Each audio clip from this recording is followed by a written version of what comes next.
When you're selecting a crop insurance policy, you need to make a number of different decisions regarding the base policy.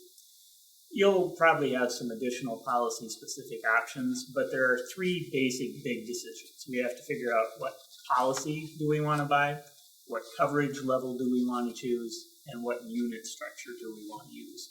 So let's talk a little bit about these details. But one little aside first, one of the questions that I and certainly all the insurance agents get very often is, how come the premiums are so up and down? There's so much difference between the policies and from parcel to parcel. Well, the premium that is paid per acre varies according to a lot of different factors.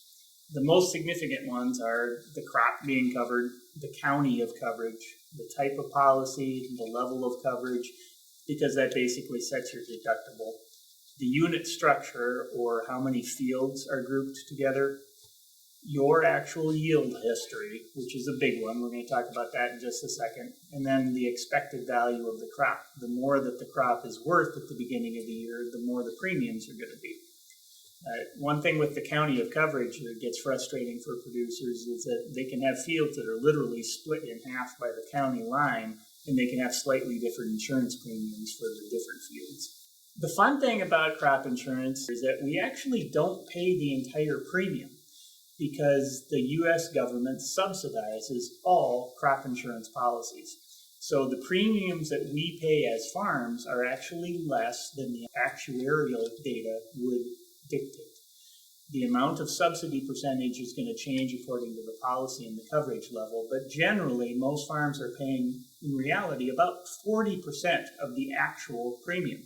In other words, for every dollar that we spend at the farm level, we're getting $2.50 worth of coverage. That's actually a pretty good deal. So let's get back to that actual production history, or APH, because this is really a key concept in understanding how crop insurance works. So the APH is a set of data for a producer parcel combination. And it's your actual yield history for the last 4 to 10 years, depending on how many years of history you have in that parcel. And it is a significant determinant of the premium per acre, but it's also the base of calculating indemnities that are going to be due through the policy. So let's run through a quick APH example.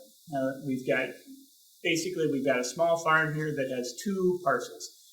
A very long-owned home farm, and then a rented parcel that's 2 miles away, but they've only had that parcel for 6 years.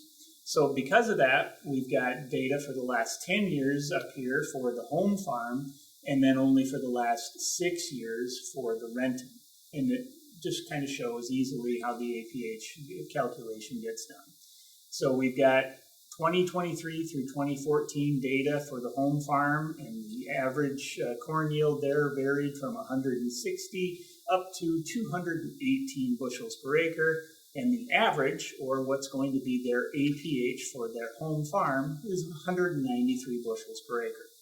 On the rented land, we've only got those 6 years of data, and again, we've got some variability there from 142 bushels per acre up to 201, but the average is 174. So a 19 bushel difference in APH between these 2 parcels. And that is going to pretty dramatically impact how the calculations end up being for the 2 different parcels, both for the premium calculations as well as for the indemnities. But this is very important. Even though they're managed the exact same way, we're going to have, like I say, we're going to have different premiums, we're going to have different guarantee levels, even if we have the same policy type. And also, because they're not in the same section, remember we said that the rented land is 2 miles away, we can have completely different policies for the 2 different parcels if the farm chooses to do so. Now, before we move on to all the rest of the stuff regarding crop insurance, just a couple of terms that you may want to keep in mind as we are going through this discussion. One is the guarantee. So the guarantee is specified by a crop insurance policy, and it is the yield or revenue level below which you are going to get issued an indemnity payment. An indemnity is the term that we use for the payment due to any insured party because of a qualified loss event which was covered under the given insurance policy. And then coverage level is the percentage of your applicable APH, that actual production history, or APH-based calculated revenue that you are actually insuring.